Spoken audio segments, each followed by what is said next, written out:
Hello, this is Mrs. McDonald, Betsy McDonald, and I teach here at Gaither High School.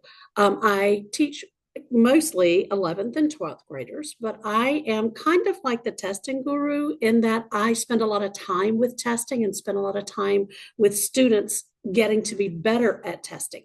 So I've been asked to make this video to help you understand why we test, and then test again.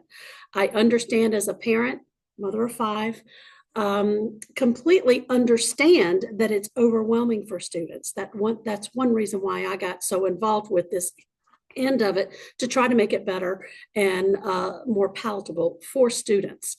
As a parent, there's several things you should know. Your student needs to pass 2 graduation benchmarks. They are required to get a high school diploma. First, we have the ELA, the reading and grammar. That's one benchmark. And then we have the math benchmark. I work mostly with this benchmark, the ELA benchmark, but I'm certainly well versed, and I have a wonderful colleague, Ms. Tina Epperson, who helps as well with this math side, as well as our other math teachers. But we kind of do this outside of our regular jobs. These tests are taken starting in the 10th grade, and you will repeat them. The students will repeat them until they find success. So you have to pass those 2 in particular to be able to have a high school diploma. If you don't, we can talk about later what that is if you don't meet those requirements. But we do our best here at Gaither to make sure that we have everybody meet those benchmarks, and that's our expectation. When you take them in the 10th grade, if you don't pass, it's okay. We want you to, but if you don't, we have supports here in remediation, in particular on the ELA test. If you don't pass this with a 247 or level 3 in the 10th grade, it's the FAST. That's the name of the test that you'll take first. If you don't pass with that PM3, then you will go to a reading class on the 11th grade, and we'll get you the skills. We also get you some alternative testing. I'll talk about those in a moment. But that is your backup. All right, let me explain just a little bit about the FAST. The FAST, there are several of them, and most of our tests are now called that. It used to be called the FSA.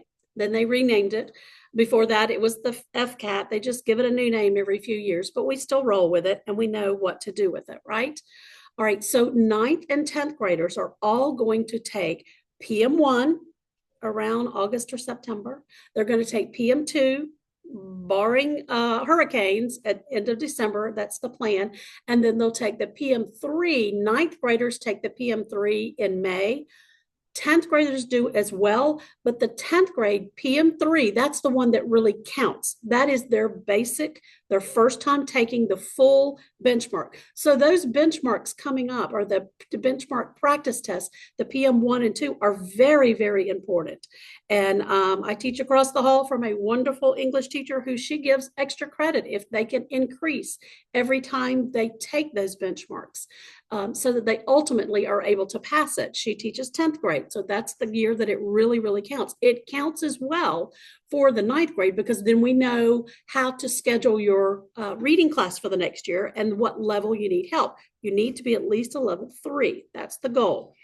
Okay, so what happens if we don't pass in the 10th grade, we don't pass that benchmark, that PM3, and we don't make a 247? Let's say we make a 246.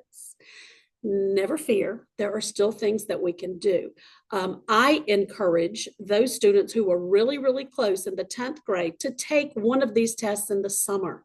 The CLT is a wonderful test. It is a newer test. We've only been able to use it for about 2 years, but we're seeing great success with that. I also encourage students to take maybe the ACT. So we can talk about that depending on what your score is. I can look at those scores and kind of see where you're strong and what might help you best. But even if you didn't pass it during that summer, you would then come to a reading class, and then we would help you with the skills that you need, and we would continue to take these tests. If you didn't pass with the FAST, you will get the opportunity to take it again, probably 3 times that year in your 11th grade year, and then another 3 times in your senior year, if you haven't passed yet. If you didn't pass with this one, maybe that test is just not your test. So we have some other options that you can get a concordance score. We have the CLT. That's the one I was just mentioning. I'm loving that one. I'm seeing great results with that particular test. We're giving it here in a couple of days for my 11th and 12th graders right now. You need a concordance score of a total of 36 on the reading and the English. The ACT is another fantastic test. It was the bomb. It is still the bomb, but I think I might even like CLT best. Just depends on which student. It all depends on what your strengths are and how you work. But the ACT is another very good test that you can pass the benchmarks with. And for the ACT, you need an average of an 18 for the English and the reading. The SAT is another good test, but because it is a new, they revamped that test. I'm not seeing as much success right now, but I think that's because students have to get used to taking it again, because it is a good bit different. But the 480 is the concordance score for the SAT. These tests are repeated in the 11th and 12th grade until a student finds success. So we're still here to support you. Now, let's talk about the math benchmark. That's one that a lot of our math teachers work well with, but Ms. Epperson works with me on Saturdays, and we'll talk about that later, especially to help students meet these particular goals. The Algebra 1 EOC, you need to score a 400 or a level 3, and it is the FAST Algebra 1. We used to just call it Algebra 1, but it is now a FAST test. That one is repeated as well, just like I said with the reading. The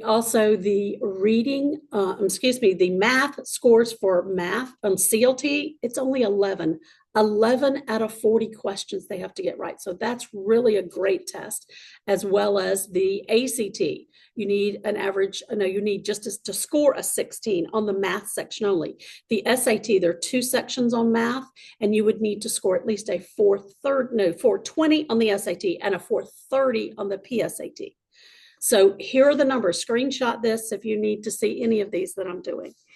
All right, now let's talk a little bit about other testing. EOC, it means simply end of course. All right, here are the end of course courses that have to have an EOC. You need to score at least a level 3 or above to have passed it. And those are the individual scores for each of the tests. Feel free to screenshot that if you'd like. The AP classes, are going to have exams for those. And if you're in an AP class, those students know when those tests are, and they know how to prepare for those. The ACE classes, which is fairly new for us at Gaither, this is our 2nd year, those would have the exams as well. All right, my name is Mrs. McDonald. I'm in room 214. If you're coming to a conference night or you want to send your kid here, please do. I'm more than happy to help students with all of this testing. My email is here.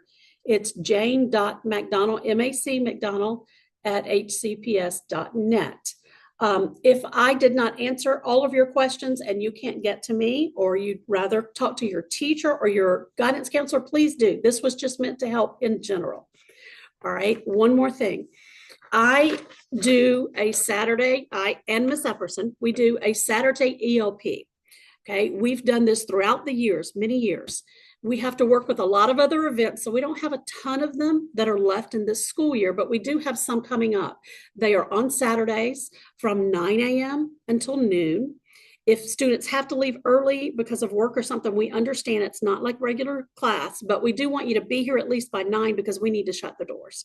So come in at 9, come in the front doors. You do not have to RSVP for this. We are prepared for the numbers that we'll have. This one in particular, March 1st, it is the Saturday before all juniors on campus. All juniors get a free SAT from Hillsborough County. And this is the test. This is the Saturday right before that test. So I highly encourage students to come to this. If you have questions, stop by my room or Ms. Epperson's room. Come ask one of your counselors. They know about this. I give them all the flyers as well. We have 3 other dates, March 8th and the March 29th, and then the 26th of April. We help with all of the tests. That's why I listed them here, SAT, ACT, and CLT. On this one in particular, we're very much going to focus on the SAT because most of those students that will be there will be getting ready for the SAT. If you have any other questions, feel free to reach out, and I hope this was helpful to you. Do me a favor. Don't stress your kids out more than they already are on this testing. They have enough stress. Help support them. I give lots of tips on our Saturdays about testing in general, but it's not just up here. It's not just in what they know in their brain. It's a lot in how they, before they sit down to take that test, they need to relax. There are a lot of different skills that they have that they need to apply. I have a lot of things that I like to share in those classes that help students. So let me help your kids, and go Gaither Cowboys. Thank you for listening.